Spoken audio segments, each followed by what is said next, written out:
ओम श्री गुरुवे नमः। अहंकार हिंकार रहस्य युक्तो श्रृंकार गुणार्थ महाविभूत्या ओंकारो मर्मः प्रतिबोधिकाभ्यां नमो नमः श्री गुरुपादुकाभ्याम। ओम शांति शांति शांति। श्वेता स्वतर उपनिषद, जिसकी व्याख्या स्वामी अखंडानंद सरस्वती जी की है। विषय है माया ही जगत कारण है। प्रवचन 10 मंत्र है, पहला अध्याय का तीसरा। बात माया की चल रही है। यह क्या है कि बढ़ियापन घटियापन जो होता है वह संस्कार के अनुसार होता है। अभ्यास से संस्कार बनता है और इंद्रियां केवल ज्ञान देती हैं।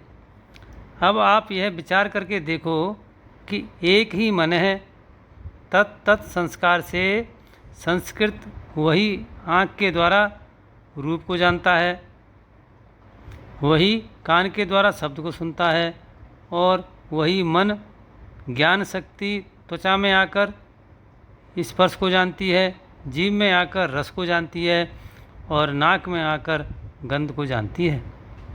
क्यों भाई? इसी को उपाधि भेद बोलते हैं। हमारी ज्ञान शक्ति इंद्रियों की उपाधि से भिन्न भिन्न ज्ञान को प्राप्त करती है। बुद्धि एक है, मन एक है, इंद्रियों के द्वारा जुदा जुदा है। यह उपाधि का भेद है, यह माया है। अच्छा, अब बुद्धि भी तरह तरह के रूप धारण करती है, इसी का नाम माया है। स्वगुणी यह शब्द स्पर्श रूप रस गंधादि गुण हैं, और इंद्रियां ज्ञान है और इंद्रियां गुण हैं, और मन बुद्धि ज्ञान है। और ये मन बुद्धि जो हैं ये सूत्र हैं, गुण हैं, और आत्मा ज्ञान है।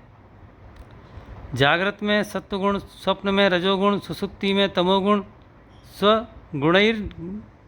स्वगुणैर निगुणाम। एक ही ज्ञान शक्ति तीनों अवस्थाओं में उन गुणों में छिपी रहती है। हम ही तो तीनों अवस्थाओं को जानते हैं। कैसे? तो बोले तत्त उपाधि से जागृत का ज्ञान हुआ, सुसुप्ति का ज्ञान हुआ, स्वप्न का ज्ञान हुआ। किसको हुआ? कि मैं को हुआ। मैं को सुसुप्ति का ज्ञान हुआ, मैं को स्वप्न का ज्ञान हुआ, और मैं ही को जागृत का ज्ञान हुआ। यह मैं अनेक ज्ञान कैसे प्राप्त करता है? बोले माया से। यह ज्ञान देश काल वस्तु सबका उपसंहार करके सुसुप्ति में सोता है, और देश काल वस्तु सबकी सृष्टि स्वप्न में कर लेता है। आप देखना, मीलों लंबी दूरी, घंटों लंबा समय, हजारों आदमी स्वप्न में होते हैं कि नहीं? किसने बनाया? बोले स्वप्न में मन के संयोग से मैंने बनाया। मैं था ना, तब मैंने बनाया। सुसुप्ति में सबको समेट कर कौन सोया? कि मैं सोया। यह स्वगुणैर निगुणाम, यह जो आत्मशक्ति है यह अपनी अवस्थाओं के गुण से सत्वगुण, रजोगुण, तमोगुण से कभी ढक जाती है, कभी प्रकट हो जाती है। जागृत भी इसका गुण है, स्वप्न भी इसका गुण है, सुसुप्ति भी इसका गुण है। और देखो न, जब हम मीलों लंबा देश स्थान जिसमें बहुत सी चीज़ें घुस जाएं, देश काल जिसको बोलते हैं, और काल जो समय है, घंटों से जिसको नापते हैं, जो वस्तु में क्रम उत्पन्न करता है, जो सूत्र है, ताना बाना जैसे बोलते हैं न। एक सूत आया, दूसरा आया, तीसरा आया, चौथा आया, सूत्र विन्यास। यह जो तनन करने वाला टाइम है न, इसको स्वप्न में कौन बनाता है? तो देश को, काल को, और यह आदमी, स्त्री, पुरुष, इनकी स्वप्न में कौन सृष्टि करता है? जो स्वप्न में सृष्टि करता है वही सुसुप्ति में इसका उपसंहार करता है, और जागृत में वही व्यवहार कर रहा है। परंतु यह माया महाराज कारण रूप से एक और स्वगुणैर निगुणाम, इसकी एकता की जो शक्ति है वह अनेकता रूप गुणों से ढक गई है। इसकी एकता की जो शक्ति है वह अनेकता रूप गुणों से ढक गई है। यह साफ मालूम पड़ता है कि जो स्वप्न में देश काल वस्तु को बना देता है और जो सुसुप्ति में उनका संहार कर देता है, असल में सृष्टि का कर्ता और संहार करता वही होना चाहिए।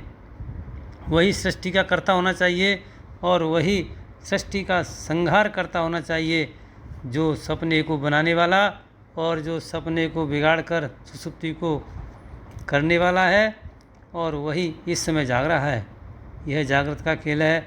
इसमें देश काल वस्तु रूप गुणों से जागृत सुसुप्ति, जागृत स्वप्न सुसुप्ति रूप गुणों से, सत्व रज तम रूप गुणों से, अंतः कारण रूपी गुणों से, इंद्रिय रूपी गुणों से, विषय रूपी गुणों से, भूत रूपी गुणों से, माने अपने कार्य के द्वारा माया शक्ति ढकी रहती है। अपने कार्य को तो आगे धकेल दिया और स्वयं पीछे ऐसी छिप गई कि लोग माया को नहीं देखते हैं, माया के खेल को देखते हैं। महात्मा लोग परमात्मा के पास पहुँचे, बोले भाई यह क्या? परमात्मा ने कहा क्या बता मैं। एक दिन स्वामी प्रेमपुरी जी महाराज यहाँ थे, तब एक सज्जन कव्वाली सुनाने के लिए आए थे और बड़े प्रेम से उन्होंने कव्वाली सुनाई। कव्वाली के कई वचन बहुत अच्छे थे। उन्होंने एक वचन यह सुनाया कि उसने मुझसे कहा कि तुमने मुझे मार डाला, उसने मुझसे कहा कि तुमने मुझे मार डाला, मैंने कहा यह मैं नहीं मेरी अदा है, मैंने कहा यह मैं नहीं मेरी अदा है। इसके साथ ही सबको सत्संग को विराम देता हूँ। ओम शांति शांति शांति।